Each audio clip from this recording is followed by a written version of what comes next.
시작. 여호와께서 모세에게 말씀하여 이르시되 이스라엘 자손 중에서 레위인을 데려다가 정결하게 하라. 너는 이같이 하여 그들을 정결하게 하되 곧 속죄의 물을 그들에게 부리고 그들에게 그들의 전신을 삭도로 밀게 하고 그 오복을 빨게 하여 몸을 정결하게 하고 또 그들에게 수송아지 한 마리를 번제물로 기름 섞은 고운 가루를 그 소제물로 가져오게 하고 그 외에 너는 또 수송아지 한 마리를 속죄 제물로 가져오고 레위인을 회막 앞에 나오게 하고 이스라엘 자손의 온 회중을 모으고 레위인을 여호와 앞에 나오게 하고 이스라엘 자손이 그들에게 안수하게 한 후에 아론이 이스라엘 자손을 위하여 레위인을 흔들어 바치는 제물로 여호와 앞에 드릴지니 이는 그들에게 여호와께 봉사하게 하리기 위함이라. 레위인으로 수송아지들의 머리에 안수하게 하고 내가 그 하나는 속죄 제물로 하나는 번제물로 여호와께 드려 레위인을 속죄하고 레위인을 아론과 그의 아들들 앞에 세워 여호와께 요제로 드릴지니라. 지금 이스라엘 백성들은 시내산에 있습니다. 조금 있으면 이들은 시내산을 떠나 이제 광야로 들어가게 됩니다. 광야는 인간 스스로는 절대로 살 수가 없는 곳입니다. 그래서 하나님이 이스라엘 백성들과 늘 함께 하시면서 그들을 지키시고 먹이시고 입히시고 돌봐주시고 또 그들을 생명의 길, 진리의 길로 인도해 주실 것입니다. 그러니까 하나님은 다 모든 걸 준비해 놓으시고 이스라엘 백성들을 광야로 초청하신 것입니다. 따라서 이스라엘 백성들은 광야 생활을 하는 동안 해야 될 일이 무엇이겠습니까? 광야라는 환경만 쳐다보고 절망하거나 낙심해서는 안 되고 늘 자신과 함께 하시는 하나님을 바라보고 하나님의 음성을 듣고 하나님의 인도하심에 순종하는 것입니다. 그러면 광야지만 얼마든지 부족함 없는 인생, 잔이 넘치는 인생을 살 수가 있습니다. 그런데 이스라엘 백성들은 하나님을 바라보지 않고 눈에 보이는 광야만, 환경만 쳐다보고는 늘 두려움, 불안, 염려에 사로잡히고 불평, 원망을 쏟아내더라는 것입니다. 그럼 오늘 우리도 마찬가지입니다. 오늘 우리도 인생 광야를 지나고 있습니다. 이 인생 광야는 우리 스스로의 힘과 지혜로는 절대로 살 수가 없습니다. 그래서 하나님이 늘 우리와 함께 하시면서 지키시고 복을 주시고 우리의 인생을 가장 선한 길로 복된 길로 인도하고 계십니다. 그런데 우리도 이스라엘 백성들처럼 나와 함께 하시는 하나님을 보지 못하고 늘 내가 처한 광야라는 환경만 내 모습만 쳐다봄으로써 기쁨과 감사를 잃어버린 채 살 때가 너무 많습니다. 그래서 하나님은 광야를 살아야 될 이스라엘 백성들에게 즉 우리들에게 어떻게 광야를 살아야 되는지를 미리 계속 말씀을 하시는 것입니다. 그게 민수기 10장까지 이어집니다.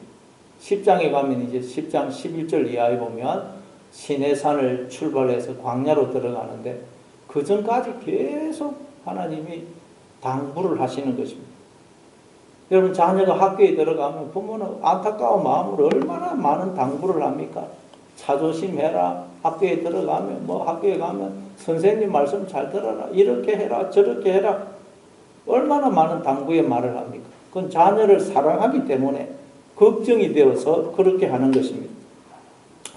마찬가지로 우리가 살펴보고 있는 이 민수기의 말씀도 하나님이 우리를 너무나 사랑하셔서 우리가 풍성한 삶을 살기를 바라셔서 애가 타는 심정으로 계속 우리에게 당부하시는 말씀인 것입니다.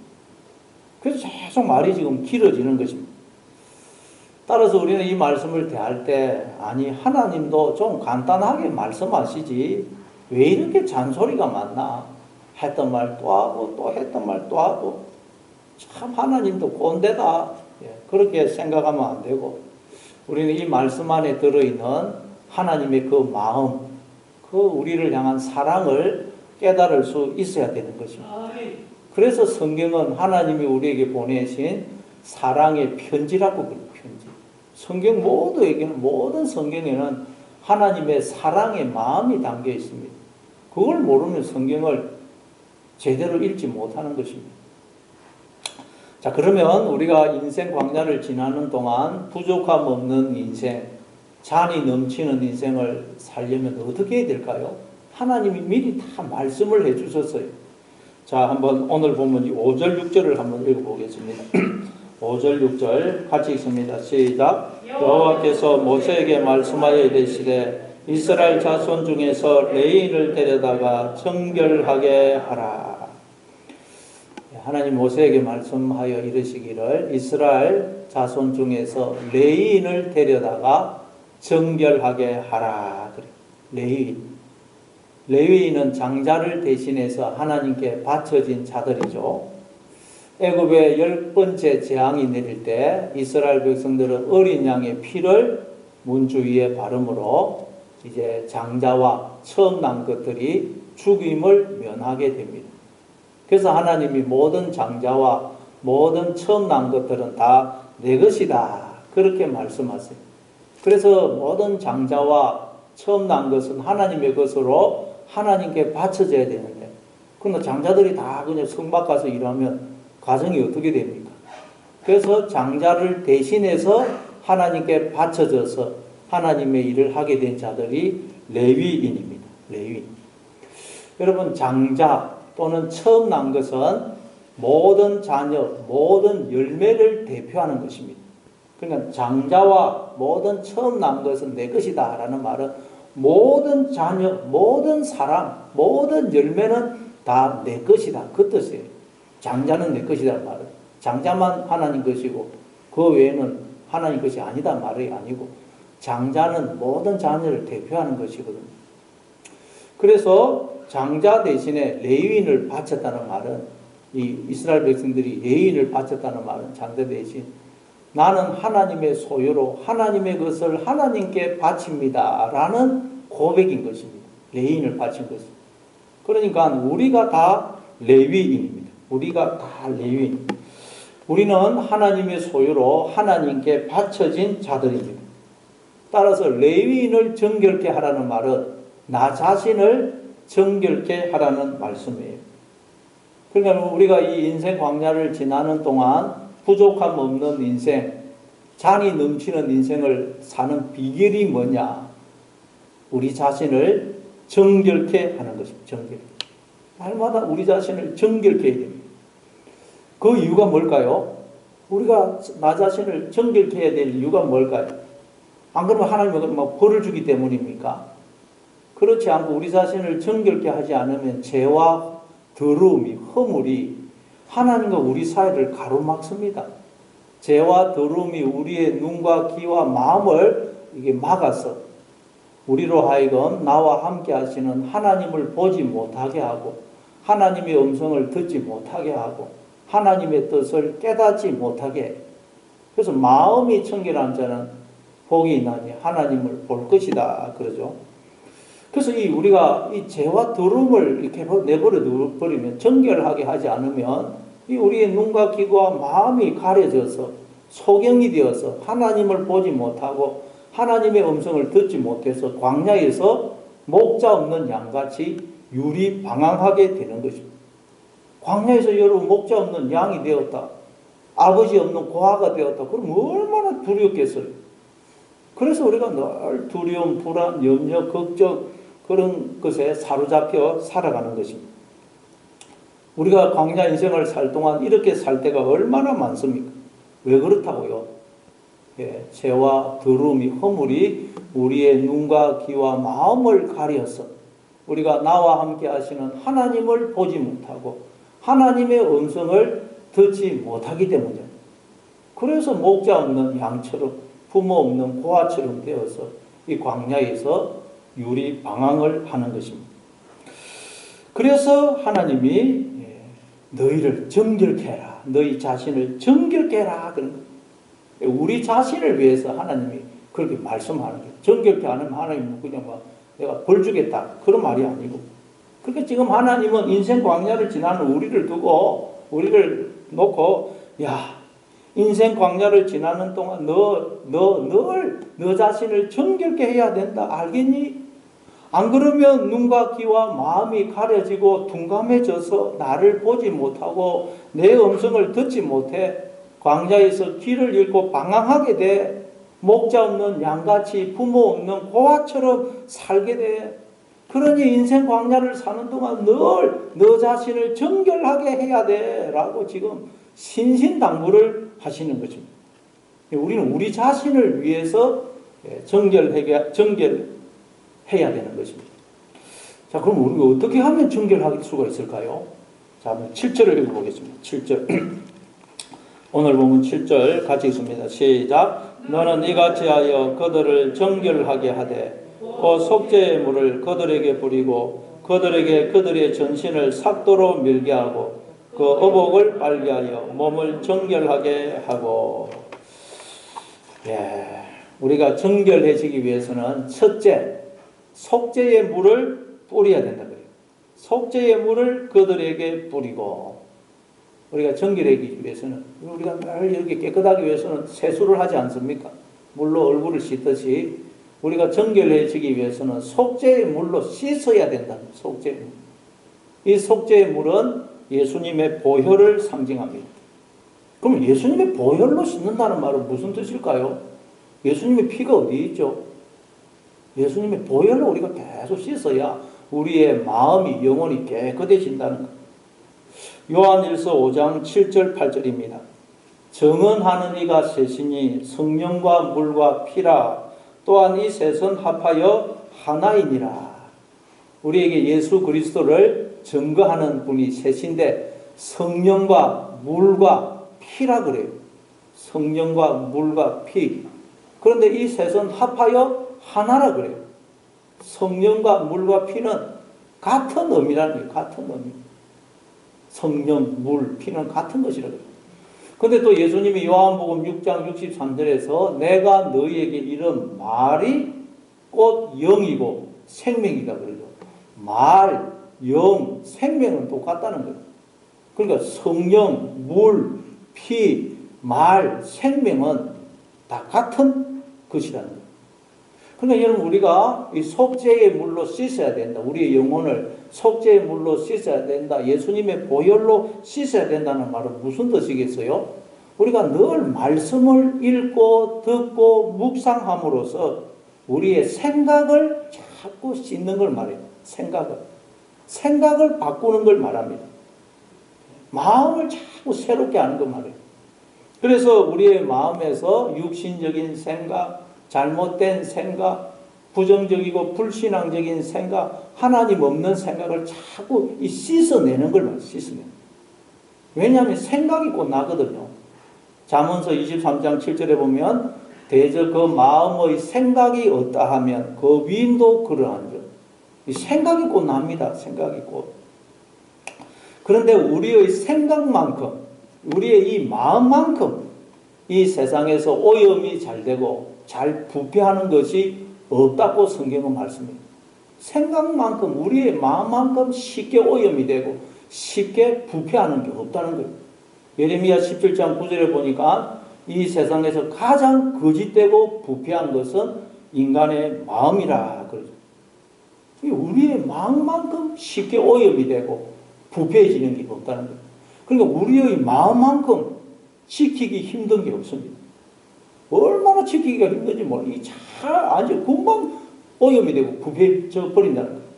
아니, 인간은 스스로의 힘과 지혜는 절대로 자기의 마음을 지킬 수가 없어요.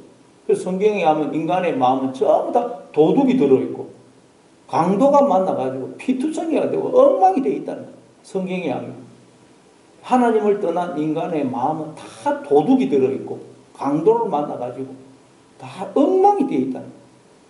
우리가 살아가다 보면 나도 모르는 사이에 도둑이 내 마음에 떡 들고 강도 만나가지고 엉망이 되어 있다.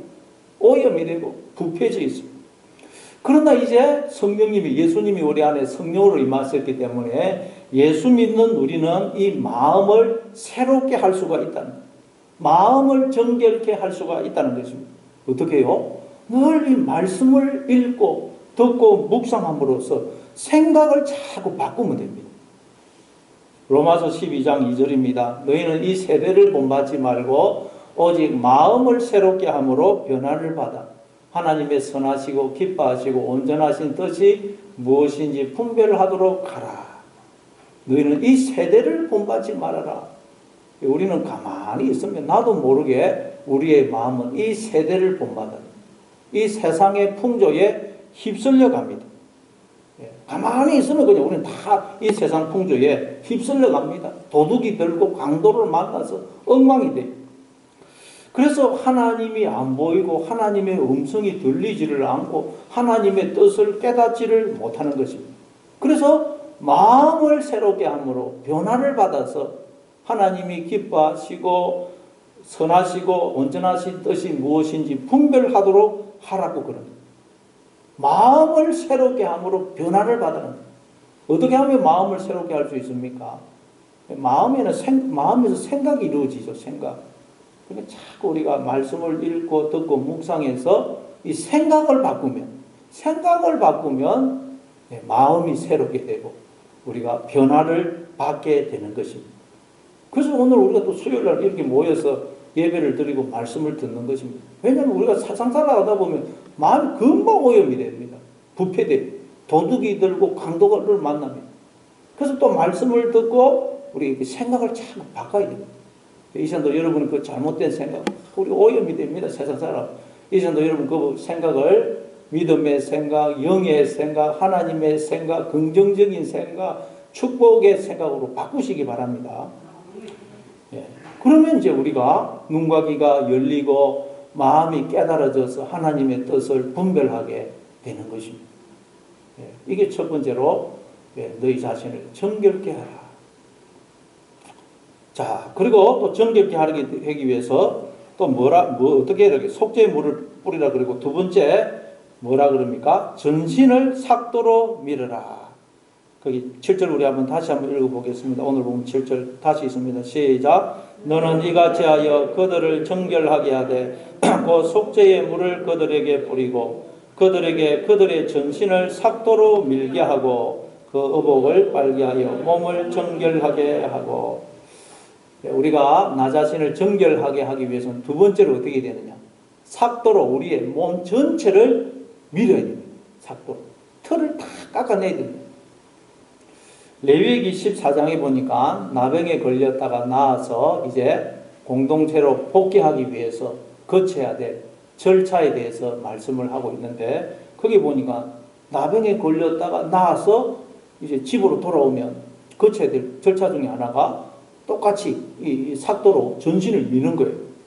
레위기 14장 7절 8절에 보니까 나병에서 정결함을 받을 자에게 7번 뿌려 정하다 하고 그 살아있는 새는 들에 놓을지며 정결함을 받는 자는 그의 옷을 빨고 모든 털을 밀고 물로 몸을 씻을 것이라. 그리하면 정하리니 그 후에 진영에 들어올 것이나 자기 장막 밖에 이래를 머물 것이요. 여기 보니까 레위인이 정결케 되는 그 절차와 나병에서 이제 나음을 입은 자가 공동체로 복귀하기 위해서 거쳐야 될 절차가 비슷합니다. 비슷해. 그러니까 이 말은 무슨 뜻이에요? 우리는 지금 영적으로 다 나병에 걸린 자라는 거예요. 나병에. 우리는 영적으로 다 나병에 걸려 있습니다. 나병의 무서운 점은 다른 게 아니고 감각이 없어진다는 거예요. 감각. 나병에 걸리면 감각이 없어져요. 그게 무서운 것입니다. 마찬가지로 여러분 이 죄라는 나병에 걸리면 그 죄는 우리의 영적인 감각을 무디게 만든다는 거예요. 그래서 사람들이 하나님을 떠나 사망의 길로 가고 있는데 그 마음이 지금 썩어 문드러지고 있는데도 아무 감각이 없는 거예요. 모릅니다. 깨닫지를 못하는 거예요. 죄라는 이 나병이 걸리면 감각을 없애버리거든요. 그래서 하나님을 떠나 사망의 길로 가고 있고 도둑이 들고 강도를 만나서 엉망이 되어 있는데도 깨닫지를 못하는 것입니다. 그건 말하자면 우리 몸에 털이 자라는 것과 같다는 거예요. 여러분, 우리가 몸에 털이 자라는 걸 지각을 합니까? 털이 자라는지 느끼지를 못합니다. 털이 자라는 걸 느끼는 사람이 누가 있어요? 그렇지만 털은 쉬지 않고 자랍니다. 그래서 남자들은 매일 수염을 깎지 않습니까? 내가 알든 모르든, 내가 원하든 원하지 않든 상관없이 매일 수염은 자라요. 내가 인식을 하든 못하든 매일 수염은 자랍니다. 그래서 매일 수염을 깎죠. 마찬가지로 우리는 죄인이기 때문에 내가 알건 모르건, 내가 원하건 원치 않건 상관없이 계속 우리 속에서 죄가 자란다는 거예요. 죄가. 밭은 여러분 그냥 놔버려 두면 잡초가 생깁니다. 곡식이나 채소를 심어 먹으려면 계속 개가 나고 관리를 해야 되지만 그냥 내버려 두면 잡초는 잘 자라죠. 마찬가지로 여러분 가만히 있으면 우리 속에서 이 죄가 계속 자란다는 거예요. 그러나 우리는 모릅니다. 털이 자라는 걸 모르듯이. 그래서 전신을 삭도로 털을 다 깎아내라는 거예요. 마태복음 13장에 보니까 예수님이 천국은 좋은 씨를 제밭에 뿌린 어떤 사람과 같다 그러시면서 천국을 설명하시죠. 어떤 사람이 자기 밭에다가 좋은 씨를 뿌렸습니다. 그런데 사람들이 밤에 잠을 잘 때 원수가 와가지고 몰래 그 밭에다가 가라지를 뿌리고 가요. 그래서 이 곡식이 자라서 또 이제 열매를 맺을 때쯤 돼 보니까 곡식 사이에 가라지가 떡 있어요. 종들이 주인한테 가가지고 주인이 밭에다가 좋은 씨만 뿌렸지 않습니까? 그런데 이 가라지가 어디서 나온 것입니까? 원수가 이렇게 하였구나. 그럼 우리가 가서 저 가라지를 뽑을까요? 그냥 놔두라. 가라지를 뽑다가 곡식까지 뽑을까 염려하노라. 둘 다 추수 때까지 함께 자라게 두라. 추수 때에 내가 추수꾼들에게 말하기를 가라지는 먼저 거두어 불사르게 단으로 묶고 곡식을 모아 내 콧간에 넣으라. 이처럼 하나님은 우리의 마음밭에 항상 좋은 씨, 생명의 영, 생명의 말씀만 뿌리십니다. 근데 우리의 마음밭에 원수가 와가지고 몰래 가라지를 싹 뿌리고 간다. 이 원수가 뭐겠어요? 마귀죠. 그게 다 마귀가 딴 게 아니고 우리의 욕망이에요, 욕망. 우리의 이 욕망이 우리로 하여금 하나님이 주시는 좋은 씨, 생명의 영, 생명의 말씀으로 부정적인 생각, 육신적인 생각, 잘못된 생각, 하나님 없는 생각을 하게 하는 것입니다. 그래서 우리의 마음밭에는 곡식도 있지만 가라지도 자라고 있어요. 우리의 마음밭에는 하나님의 생각도 있지만 마귀의 생각도 자라고 있습니다. 영의 생각도 있지만 육신의 생각도 막 자라고 있어요. 그럼 어떻게 해야 됩니까? 가라지를 뽑아야 됩니까? 예수님에 의하면 가라지를 뽑다가 곡식까지 뽑힌다는 거예요. 저도 어렸을 때 그 가라지 피를 뽑아봤는데 피하고 곡식하고 너무 비슷하게 생겼어요. 그래서 피 뽑다가 막 곡식 뽑은 적도 있는데, 그리고 피를 뽑으려고 그러면 이 뿌리가, 피 뿌리하고 곡식 뿌리가 서로 얽혀 있습니다. 그래서 피를 확 잡아 당기면 곡식 뿌리까지 확 뽑혀요. 그래서 예수님이 둘 다 가만히 두어라. 가라지 뽑다가 곡식까지 뽑힌다. 둘 다 가만히 두어라. 그래요. 그러면 어떻게 해야 됩니까? 그러지 말고, 가라지를 뽑으려고 하지 말고, 곡식이 잘 자라도록 하라는 거예요. 나쁜 생각 안 해야지, 나쁜 생각 안 해야지, 그렇게 하지 말고, 가라지 뽑으려고 하지 말고, 그러면 좋은 생각도 못 합니다, 여러분. 나쁜 생각 안 해야지, 나쁜 생각 안 해야지, 그러면 좋은 생각도 못 합니다. 그러지 말고, 그냥 말씀을 듣고, 믿음의 생각, 감사의 생각, 긍정적인 생각, 하나님의 생각을 계속 해라는 거예요. 죄 안 지어야지, 죄 안 지어야지, 그러려고 하지 말고, 그러려면 여러분 그렇게 자꾸 하다 보면 선행도 못합니다. 좋은 일도 못해요. 그러니까 죄 안 지어야지, 죄 안 지어야지 그러지 말고 항상 기뻐하고 감사하고 사랑하면서 선행을 베풀고 사랑을 베풀면서 살라는 거예요. 여러분 이 곡식이나 식물은, 나무는 햇빛이 비치지 않으면, 그늘에 있으면 점점 시들어지고 나중에 죽습니다. 약해지고. 마찬가지로 우리 속에 있는 이 가라지에게는 거기에 매여 있지 말라는 거예요.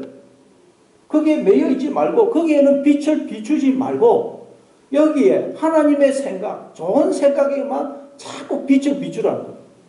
제 나쁜 생각 안 해야지, 나쁜 생각 안 해. 그렇게 하지 말고 그냥 거기에 매여 있지 말고 자꾸 말씀 듣고 좋은 생각을 해라는 거예요. 나에게 나쁜 생각도 있고 나쁜 버릇, 제된 습관이 있지. 우리에게 제된 습관도 있고 막 제된 행동도 있습니다. 그러나 그거 너무 매이지 말고 그건 생각하지 말고 자꾸 말씀 듣고 좋은 생각, 믿음의 생각을 하고 기뻐하고 감사하고 사랑하면서 살라는 거예요. 그러면 이건 좀 더 힘을 잃는다는 거예요. 그러면 자꾸 가라지는 힘을 잃고 곡식은 자라서 열매를 맺는다는 거예요. 이게 우리가 해야 될 일이라는 거예요. 죄 안 지으려고 생각하지 말라는 거예요. 죄 안 지으려고. 그거 매이지 말고. 나쁜 생각 안 해야지. 그거 매이지 말고. 그냥 믿음의 생각, 긍정적인 생각, 영의 생각, 하나님의 생각을 하고 기뻐하고 감사하고 사랑하면서 살면 이건 가라지는 자꾸 힘을 잃고 세력이 약해진다는 거예요. 우리 속에 있는 죄는 자꾸 약해진다는 거예요. 네, 자꾸 여러분 그래서 말씀을 듣고 믿음의 생각, 긍정적인 생각하고 기뻐하고 감사하고 믿음의 말을 하시기 바랍니다. 그러면 가라지는 죄는 자꾸 약해집니다. 그게 여러분 삭도로 우리 몸에 있는 털을 밀라는 말씀입니다. 자, 그리고 정결케 되기 위해서 우리가 세 번째 해야 될 일이 뭡니까? 7절 다시 한번 읽어보겠습니다. 7절 다시 읽습니다. 시작. 너는 이같이 하여 그들을 정결하게 하되 속죄의 물을 그들에게 뿌리고 그들에게 그들의 전신을 삭도로 밀게 하고 그 의복을 빨게 하여 몸을 정결하게 하고. 우리가 정결하게 되기 위해서는 세 번째로 의복을 빨아야 된다고 말씀해요. 옷이라는 것은 우리의 지위, 신분, 정체성을 상징한다고 여러분 말씀드렸죠. 자, 그런데 갈라디아서 3장 27절에 보니까 누구든지 그리스도와 합하기 위하여 세례를 받은 자는 그리스도로 옷 입었느니라. 우리는 원래 다 그리스도로 하나님으로 옷을 입은 자들이라는 것입니다. 그래서 원래 우리는 하나님의 형상으로 하나님의 자녀로 하나님의 상속자로 다 지음을 받았죠. 우리가 원래 모든 인간은 그리스도로 옷을 입었어요. 그래서 하나님의 형상으로 지음을 받은 것입니다. 그런데 아담과 하와가 선악과를 따먹자 눈이 밝아져서 자신들이 벌거벗었음을 알게 되죠. 그때 밝아진 눈은 어떤 눈이라 그랬어요? 자아의 눈, 육신의 눈, 정욕의 눈이에요. 이 눈이 밝아지면 믿음의 눈, 영의 눈이 어두워집니다. 그러니까 자기들이 입고 있는 그리스도라는 옷이 보이지를 않는 거예요. 믿음의 눈, 영의 눈이 어두워져 버리거든요. 그러니까 내가 벌거벗은 자네 그렇게 알더라는 거예요. 그러니까 아담과 하와가 스스로 무화과 나무 잎사귀로 치마를 했죠.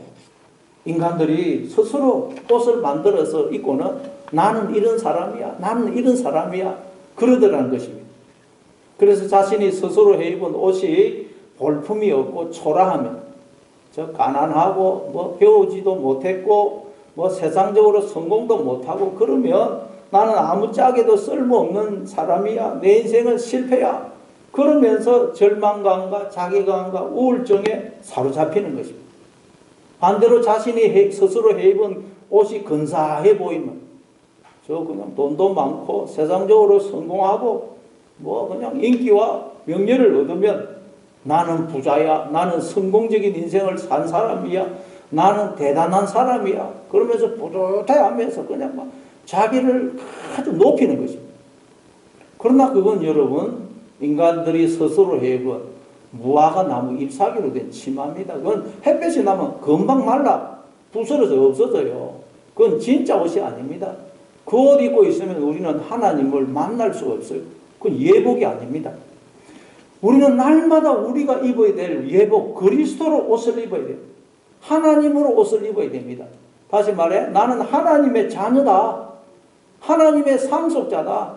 하나님의 나라를 상속받기 위해서 내가 잠시 지금 훈련을 받고 있다 하는 걸 기억하고 우리가 하나님의 자녀로서의 모습을 회복해야 됩니다.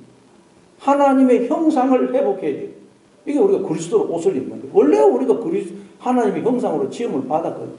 그 하나님의 형상을 회복하는 것. 마태복음 5장 43절입니다. 나는 너에게 이르노니 너희 원수를 사랑하며 너희를 박해하는 자를 위하여 기도하라. 이같이 한즉 하늘에 계신 너희 아버지의 아들이 되리니.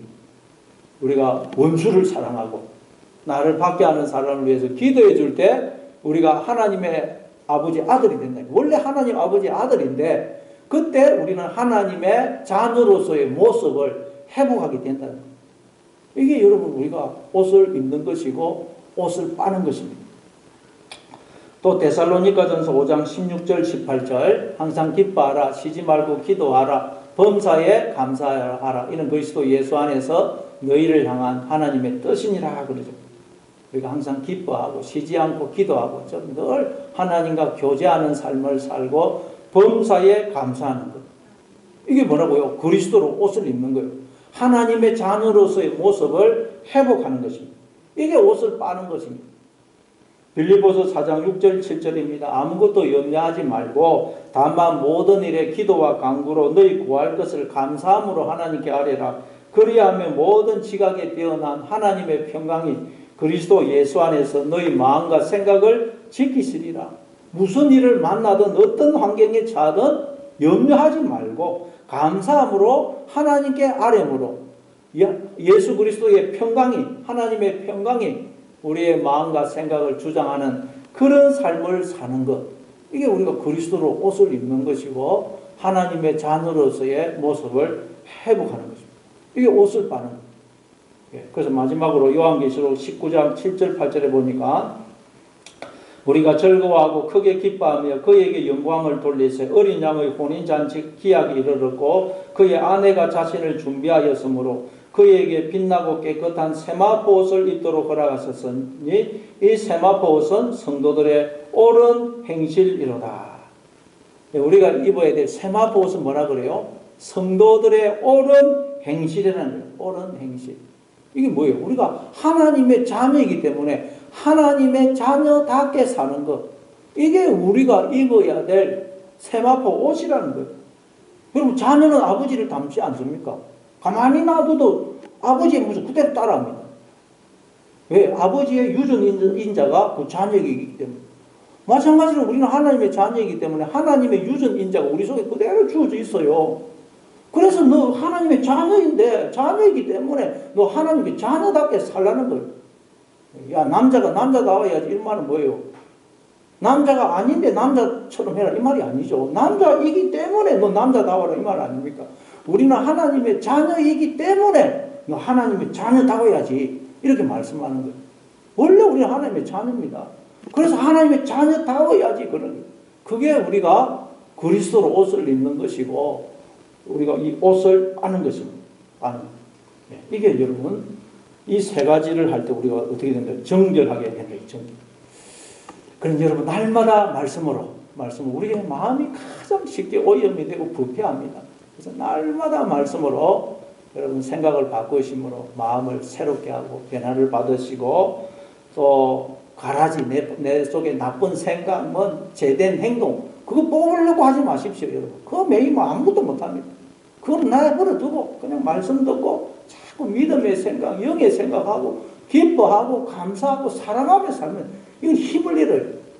계속 그래서 기뻐하고 감사하고 믿음의 말을 하고 사랑하며 사시고 또 하나님의 나는 자녀다. 자녀이기 때문에 나는 자녀답게 살아야 된다. 그래서 자녀답게 사심으로 정결케 되어서 비록 광야의 인생이지만 부족함이 없는 인생 잔이 넘치는 인생을 사시는 여러분 다 되시기를 바랍니다. 우리 말씀